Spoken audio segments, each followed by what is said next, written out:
Nous allons parler de la politique pour les personnes âgées d'un bailleur social avec Damien Chenel, qui est le directeur de la vie sociale et de la prévention chez Grand Lyon Habitat. Bonjour. Bonjour à vous. Peut-être si vous voulez vous présenter et ensuite présenter Grand Lyon Habitat. D'accord, avec plaisir. Donc Damien Chenel, moi je suis nouvellement recruté sur le poste de directeur de la prévention et de la vie sociale à Grand Lyon Habitat, mais j'ai été pendant 20 ans directeur d'agence sur de nombreuses patrimoines dans les banlieues Est, Vaud, Vénissieux, et puis depuis 4 ans, j'étais sur le secteur de Lyon 8e et Lyon 7e. Et j'ai pris mes nouvelles fonctions le 1er avril 2021. D'accord. Grand Lyon Habitat, si j'ai bien compris, c'est un des 3 bailleurs de la métropole de Lyon. Voilà, tout à fait. Donc le Grand Lyon Habitat, c'est un bailleur de logement social, hein, un organisme de logement social. Donc on a fêté notre centenaire l'année dernière, donc on n'est pas tout jeune, mais on reste dynamique. On a été créé en 1920 par Édouard Herriot, donc ça remonte. Et à l'époque, on parlait d'habitation bon marché. Et puis ensuite, on a suivi tout le process de logement, passage en office public, au PAC, et on est devenu, dans les années 2000, office public de l'habitat. Et effectivement, on dépend de la collectivité anciennement Grand Lyon et maintenant métropole. D'accord. Quand on parle personnes âgées, chez vous, ça représente en nombre de personnes, ça représente combien de personnes et puis quelle tranche d'âge? Alors, globalement, nous, on gère sur toute la métropole. On est le premier bailleur intramuros de la ville de Lyon. On gère 25 000 logements et globalement, on a un tiers de notre population qui a plus de 60 ans. Alors, 60 ans, ça peut être encore jeune, mais c'est là aussi où peuvent arriver les premières difficultés et les premiers handicaps. Et puis, on a plus de 12% de la population, enfin de nos locataires, qui ont plus de 75 ans. D'accord. Avec, j'imagine, une progression dans les prochaines années qui va avoir lieu de plus en plus, j'imagine. Tout à fait, oui. Il y a un vieillissement de la population des locataires, enfin, un peu comme de la France en général d'ailleurs. C'est l'arrivée des papy-boomers. Si on peut présenter d'abord de manière générale, quand on parle adaptation, bailleur social et personnes âgées, on pense tout de suite à l'aménagement de l'appartement de la personne âgée, mais il n'y a pas que ça en fait. Est-ce qu'on peut d'abord expliquer les grands thèmes? Nous, si vous voulez, on est un bailleur social et on est très, très regardant sur le suivi de nos locataires. Et effectivement, on essaie d'accompagner au mieux les locataires sur tout le parcours résidentiel au niveau de Grand Habitat. Donc, la famille évolue, on agrandit, puis ensuite, les enfants partent et on se retrouve dans des grands logements et plus ou moins isolés. Et effectivement, après, lorsque les premières difficultés physiques arrivent, enfin, l'âge avançant, et on commence à réfléchir sur quel avenir, comment est-ce qu'on peut maintenir ces locataires sur des logements qui sont parfois dans des résidences qui sont peu accessibles, et puis parfois les logements sont par eux-mêmes difficilement accessibles et adaptables. D'accord. Donc là, concrètement, on adapte le logement ou alors on propose un déménagement à la personne pour un appartement qui soit plus adapté, par exemple. C'est ça. Nous, si vous voulez, on a des équipes pluridisciplinaires, donc on a des chargés de secteur qui gèrent plutôt la vie du locataire sous l'aspect réclamation technique. Et puis, on a un réseau de 14 conseillères sociales qui sont en accompagnement des publics un petit peu spécifiques. Donc, on parle de personnes âgées, de personnes PMR. Et là, on va chez elles pour essayer d'étudier au mieux leurs besoins, leurs attentes, et puis définir avec elles les meilleures solutions pour leur parcours. D'accord. Et donc, ça veut dire, alors, quels sont les aménagements qui sont… Alors, si la personne âgée reste dans le logement, quels sont les principaux aménagements qui sont réalisés? Nous, en tant que bailleur social, on se doit d'accorder un logement qui correspond dont la typologie correspond à la famille ou enfin, au ménage qui vit dans le logement. Donc, c'est vrai que nous, notre grande difficulté à ce jour, c'est d'avoir des personnes seules dans des grandes typologies T4, T5.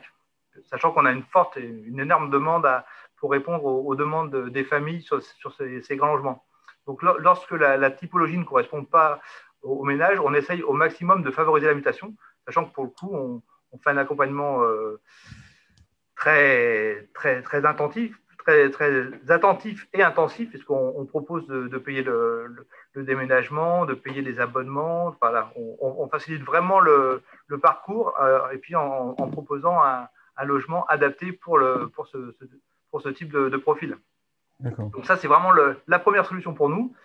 Lorsque le locataire, pour une raison ou pour une autre, ne souhaite pas déménager, eh bien à ce moment-là, on peut proposer des aménagements plus ou moins lourds sur le logement. D'accord, d'accord. Vous faites, j'imagine, aussi des constructions de bâtiments neufs, d'appartements neufs. Est-ce que dans la construction de ces nouveaux bâtiments, il y a une prise en compte des personnes âgées et du vieillissement de la population? Ah oui, tout à fait. Enfin, on voit que la réglementation a largement évolué. Et puis, il y a des collectivités, enfin, notamment le département du Rhône à l'époque et maintenant la métropole, on signe avec les partenaires des chartes d'adaptation de logement et un cahier des charges très précis pour les nouvelles constructions. Donc, à ce jour, on construit 20% de logements adaptés dans les nouvelles résidences. Alors que dans les années 2000, on était à 5%. Donc, on voit bien la prise en compte de la collectivité sur cette thématique personnes âgées, personnes handicapées. Quand vous dites adapté, qu'est-ce qui est concrètement adapté dans un logement? C'est vraiment l'accessibilité à la résidence et puis le fait d'avoir une douche avec un bac à douche très réduit, voire une douche à l'italienne, d'avoir selon si on est en adapté, âgé ou handicapé, on n'aura parfois pas de meubles sous évier pour que la personne qui soit en fauteuil puisse aller se servir de l'eau sous l'évier. Voilà. C'est des adaptations qui peuvent aller très loin sur le handicap. D'accord. Est-ce que ça peut aller jusqu'à les volets roulants électriques? Ah bah, bien sûr, oui. La domotique est bien effectivement prise en compte sur l'interphonie, les visiophones et puis parfois même les voyants lumineux pour les personnes malvoyantes. D'accord. Il y a un terme, habitat inclusif, un sujet qui est apparu depuis plusieurs mois ou plusieurs années. On en parle de plus en plus. Comment est-ce que vous voyez ce sujet d'habitat inclusif? Pour nous, Grandlieu Habitat, l'habitat inclusif, c'est vraiment un habitat intermédiaire entre le logement classique et puis les résidences spécifiques où on a vraiment que des personnes âgées et parfois dépendantes. Donc l'habitat inclusif, c'est des résidences, c'est des logements qui sont autonomes. Donc les gens peuvent se faire à manger, peuvent vivre en totale autonomie. Par contre, il y a une sorte de réseau, il y a une sorte de soutien à la vie sociale dans la résidence et un lieu commun, donc un lieu d'animation où nous, on propose des animations, des activités de lien social et des services pour que ces personnes ne soient pas isolées, pour que ces personnes soient intégrées et lutter contre l'isolement. Donc c'est vraiment un milieu intermédiaire entre le classique et le très spécialisé. En fait, si je disais que c'est un classique avec des services en plus, l'aménagement en plus, l'animation en plus pour permettre aux personnes les plus fragiles de rester dans le classique, c'est un peu ça? Oui, c'est tout à fait ça. Oui. C'est vraiment un palier qui permet aux personnes qui sont encore autonomes de pouvoir vivre dans un logement de façon seule et autonome, mais en les sécurisant sur une prise en charge et un environnement bienveillant et sécurisant pour elles. Est-ce qu'on arrive à faire de l'habitat inclusif sur un habitat qui existe déjà et qui est déjà rempli, enfin complet, dans lequel des personnes habitent, ou est-ce que c'est forcément un nouveau projet? Bien évidemment, c'est plus facile sur les nouveaux projets, puisque on peut travailler que sur des logements très, très adaptés. Après, on a pu, sur certaines résidences, notamment de réhabilitation, prévoir des aménagements qui permettaient cet habitat inclusif et prévoir une salle de convivialité pour exercer les animations et les mises en lien. Alors, la question suivante qui m'intéresse, c'est si c'est un nouveau projet, comment sont choisis les locataires? Parce qu'en fait, il y a une liste d'attente qui, à mon avis, est très longue. Comment sont choisis les locataires qui vont arriver, qui vont pouvoir habiter dans le logement inclusif? Est-ce qu'il faut avoir un handicap? Est-ce qu'il faut avoir quelque chose de ce type? En fait, les personnes qui arrivent chez un bailleur social, elles sont enregistrées dans le fichier commun du Rhône, sur le logement social. Elles ont un numéro d'immatriculation. Et ensuite, lorsque la résidence est construite, on recherche des candidats. Et donc, sur certaines résidences, on va rechercher des candidats qui correspondent à l'adaptabilité des logements, donc des personnes PMR ou des personnes âgées, et on filtre un petit peu les demandeurs sur ce type de critères. Et ça veut dire que vous allez jusqu'à dire, voilà, il y a 20% de places de logement pour les personnes âgées, X% pour les personnes handicapées et X% pour les familles. Comment ça se passe? Ah oui, on a maintenant sur l'habitat inclusif ou même sur des résidences intergénérationnelles. J'ai la situation sur le Lyon 8e, une résidence qu'on a livrée en 2011, où on a X logements pour les personnes handicapées, mais lourdement handicapées, en fauteuil roulant, des logements réservés personnes âgées, mais aussi des logements réservés pour les familles et des logements étudiants. D'accord, ok. Et l'objectif, c'est vraiment d'assurer cette mixité de peuplement. D'accord. Chaque type de logement est fléché pour un type particulier de personnes. Ouais. Lorsqu'on parle avec certains bailleurs sociaux sur l'animation que demande une résidence intergénérationnelle ou un habitat inclusif, ils parlent que ça engendre quand même des coûts d'animation.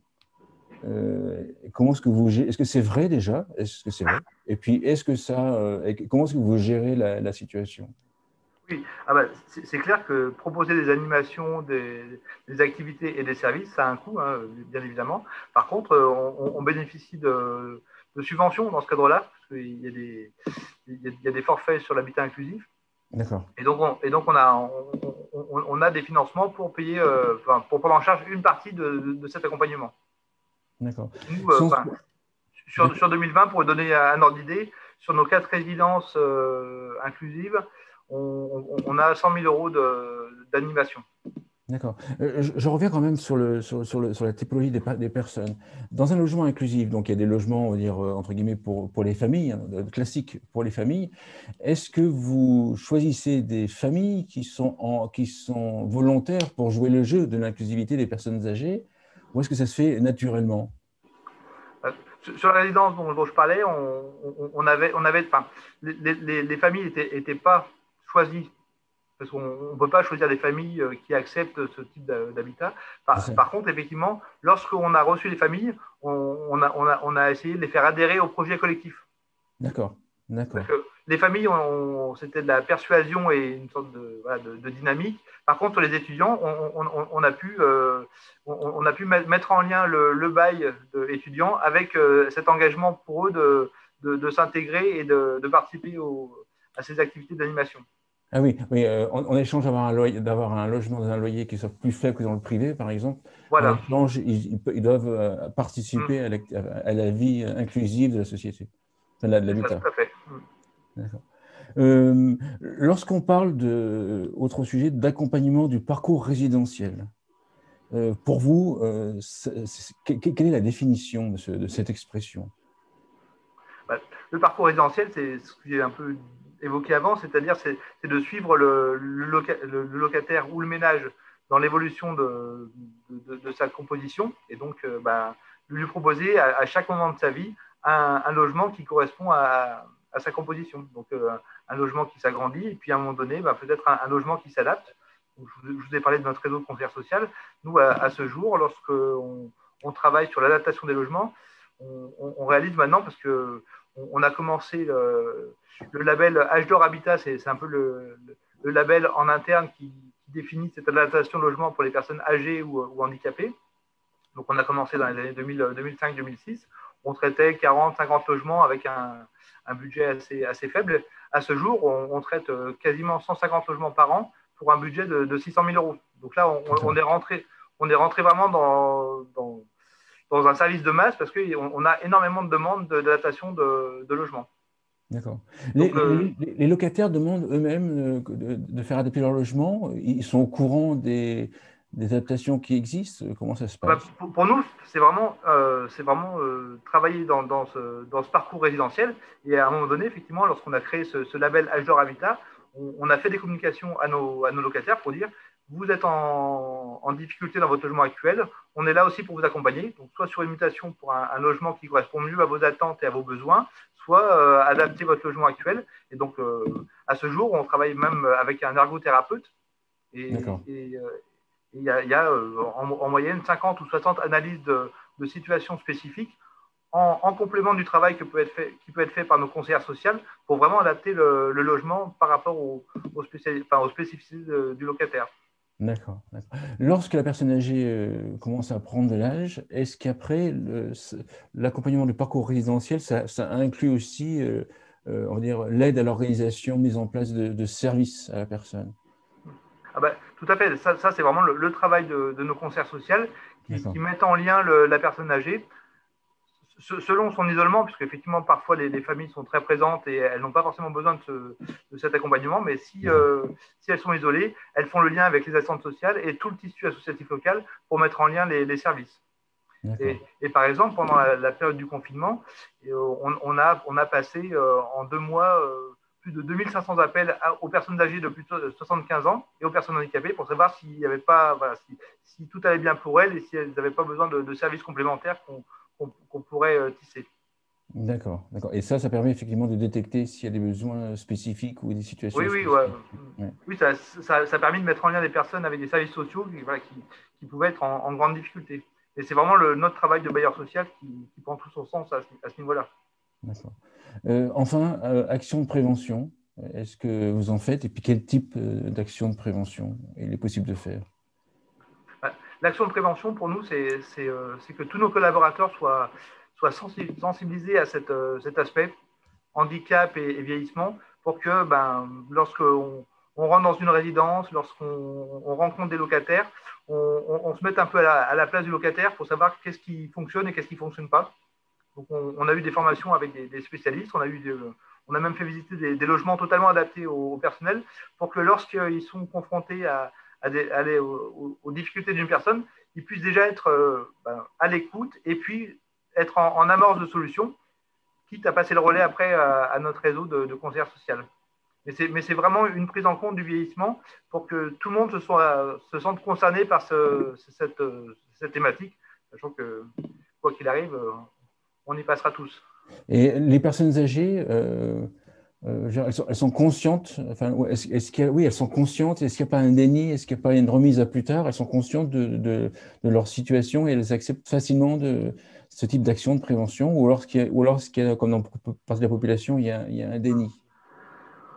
On a pu faire des formations, des informations aux personnes âgées en lien avec des partenaires pour prévenir les personnes qui vieillissaient des problématiques qui allaient se poser à elles pour essayer de les mettre en face des futures réalités pour qu'elles soient proactives.